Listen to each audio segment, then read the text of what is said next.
Alright, so this video hopefully would be the finale. If not, it's just going to be a really long video. Normally my makeup tutorials are about a 4-part with a finale. Sometimes I talk, add more on to after I created my look. But this one's a little bit longer than I anticipated because I'm contouring. That's why it's taking longer. It just occurred to me why it's so many.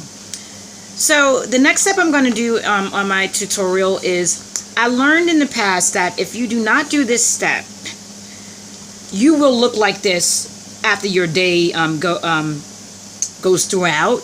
Even if you put something on top of it, if you do not set your makeup, you will actually look like this at the end of your day as if you did not put nothing on it. So I learned the hard way in terms of that, in terms of contouring.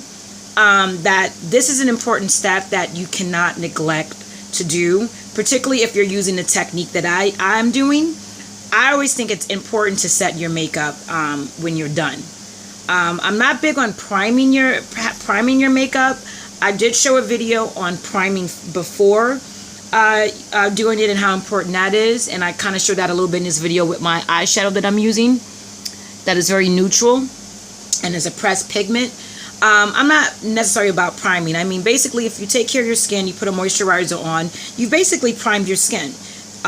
If you want to use an extra product to prime your skin for your face, go and do it. Sometimes you need to prime your eyelid before putting on a certain eyeshadow, or in one of my videos, I use a lipstick as an eyeshadow. So I definitely needed to prime my lid because, you know, lipstick is a little bit different consistency than a regular eyeshadow. But the look I wanted to achieve was with this particular color and that kind of sheer sheen look, and that lipstick created that look for me. But this is basically also another M.A.C product. Like I said, this particular tutorial is basically a M.A.C only look. It's basically called M.A.C Prep and Prime. I really don't like turning it sideways because it brings a lot of the loose powder more than what I like in it. So as you see me tapping it, I'm trying to basically get all the extra translucent powder back in. You don't want too much of it out of it. You kind of want it to be like that. You see how it has these like little... Oh, I just lost a lot of powder. I don't like losing product, but that was just for camera's sake, so you won't see me do that again. But it basically has powder on top, and it has like all of these... like opening on the bottom, and I don't really like what I had there is just too much of it. I'm getting a lot of it falling out, but you want to shake it because I'm going to be using it in this video, and I only actually use this when I contour, just to set the contouring in. I normally apply this after I've done it. I think that's enough powder without being too stingy. So the next step I'm going to do before I even do the prep and prime, I just want to show you what I was using. If you see me whip out this brush and just start sweeping it over my face, I'm going to go over that in a second. So I go back to my original brush that I used to apply my foundation, and this is going to tone down this effect that I got going on. I see people sculpt with the, I see a lot of people apply their contour exactly how drag queens apply their makeup. And I don't really want to use that reference, but if you are a fan like I am for RuPaul's Drag Race, how the drag queens apply how they do their contouring technique, the technique I see a lot of people on YouTube do. They're drag queens. They are performers. They perform at night most of the time inside of a club atmosphere. So the kind of contouring that you see them do is not acceptable for everyday life. They're also on television. RuPaul's Drag Race is on television. So my contouring technique has basically been taught to me when I went to my local Belk department store at my local mall, and I was taught this actually from a professional. So I'm actually giving you a trick that I actually was taught by a professional at a M.A.C counter that I actually went to an event, and I pretty much purchased everything that I wanted, but except one product I didn't purchase, and I just remembered because I'm going to probably need it in the video. Somehow I forgot to get it, so I'm going to make sure I have that out to do it. Just remembered that. But I pretty much purchased all the products. All the stuff that I'm doing in this video is from a M.A.C professional. So what you see on RuPaul's Drag Race, or you see Kim Kardashian and her makeup artists do, these are for people who are on television, who are entertainers, meaning they may be on a stage of some sort. They perform at night. So this look is for you to go out during the day and where you look like you're not working in Cirque du Soleil, which they sometimes look like this, you know. So that's where that comes from. So if you guys don't think my tutorials are great, I'm just trying to teach people how to apply their makeup the right way in an everyday atmosphere, utilizing makeup that anybody can purchase it from. Sometimes it's harder to purchase M.A.C makeup. Like I have trouble purchasing my Pro palette because there's not a M.A.C store in my area.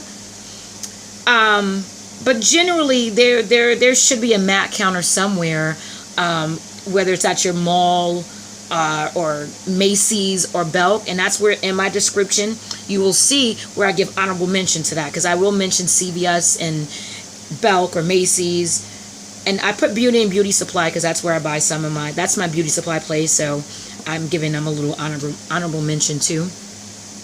So when I say your local beauty supply, I'm talking about my local beauty supply, but I'm meaning you can go to your local one.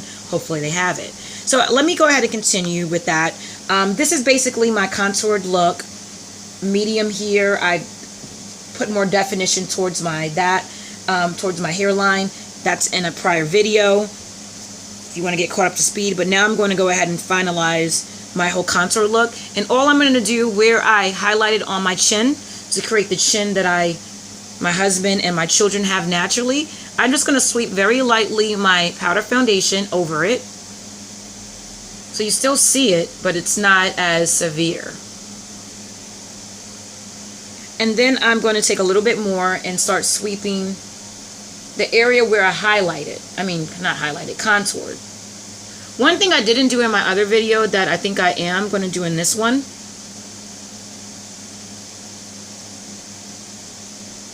and I'm really going really lightly over everything because I really don't want to change what I've done. I'm just toning it down. Kind of how like I toned it down on my brows. And I may add a little bit more blush to my face. But I'm just basically trying to tone down the highlighting, the contouring, and all that kind of good stuff. But not going heavy. Not like I'm applying makeup. Just a light dusting of the product. And also, if you think I'm putting too much of my powder foundation on, that's where I'm going to show you my Prep and Prime translucent powder, where I use that. I'm going to avoid my brows since I've already got them the way I want them to be. But that's basically me. Can you see where I toned it down? You still can kind of see the highlight, but it's way toned down.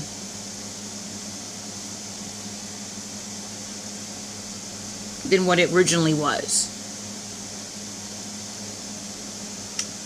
So that's pretty much all the toning down I'm going to do.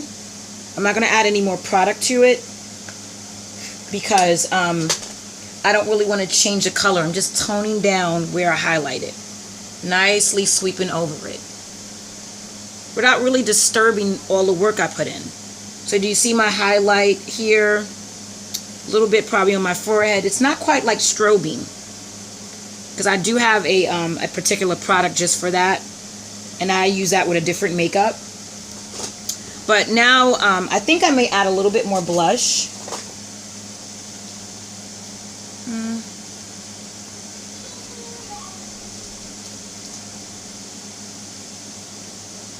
I don't know if I'm going to add a little bit more blush. No, I'm going to leave it. I'm going to leave it because I don't want to really embellish. I want to keep it true to what it is. I'm sometimes a little uncomfortable when I do too much contouring because I'm basically doing exactly what I see outside. But this is the translucent powder that I said, the Prep and Prime M.A.C translucent powder. All I'm doing is utilizing a brush that you'll see me use in many videos. Makeup Academy brush, CVS brand. It's called a stippling brush. It's brush number 015. And all I do is dip it lightly into the container where there's a little bit of powder. And this stippling brush I utilize to brush off excess powder that I've utilized in my makeup that I just did to tone it down. Now I'm just going to set my makeup. So it's a translucent powder. Excuse me, too much I put on. And all of this is going to really do is set my makeup and also get off all the excess powder that I just applied on top of my highlighting. It also feels like it mattifies your makeup. And I don't know if I love that because I really like my natural oils to show through my skin. But I do know that once I go outside in this heat, I already know that this is going to bring it out. So now my skin looks really matte.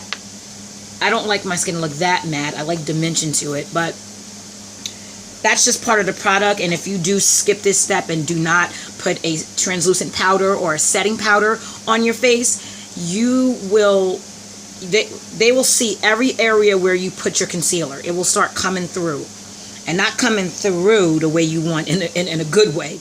It'll be coming through in a bad way. So this stippling brush, you see a lot of makeup on it. It's getting rid of all that excess foundation I have.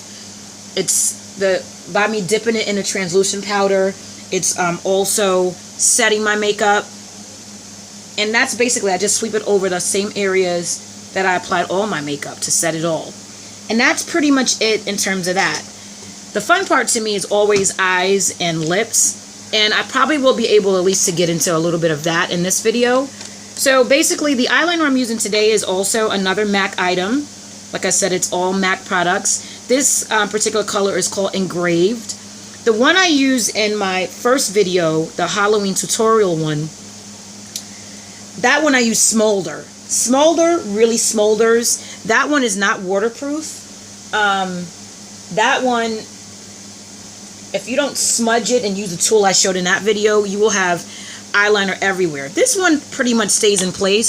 So this one, I like to use a lot of it so I can really show you my technique. I sharpened it a little bit, so if you can see that. And I use a lot of it. So the technique that I've always been talking about in my videos that I use, this is a technique I'm about to use it. I'm going to take the eyeliner and apply it to my bottom lash. And I do it in a sweeping motion. But to go a little further, particularly when I'm getting ready in the morning, normally where as if I'm applying it only to my bottom lash, what I'll do is close my eye over it, and then I'll sweep it back and forth so I can hit the bottom and top of my lash, hopefully not breaking it off. Normally with this particular eyeliner I use, this technique works best. I don't know what the consistency of this particular crown is, but it works best for this technique where you can hit top and bottom easily. Because I really don't wing my eyes out, but I did it for Halloween to add a dramatic effect. But I don't wing my eyes much out. I just like a little bit of line on the topper to add depth to my eyelashes. So that's the technique I'm doing in that. And that way you get eyeliner on the bottom and top. So you can see the difference. Do you see how I did that? You see how this eye look and this eye looks?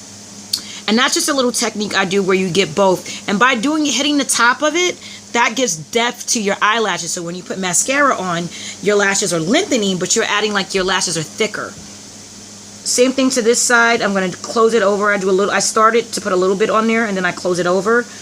My eye, and it's like a sandwich. My eye is sandwiching the eyeliner in between it, and all I'm doing is going back and forth in a back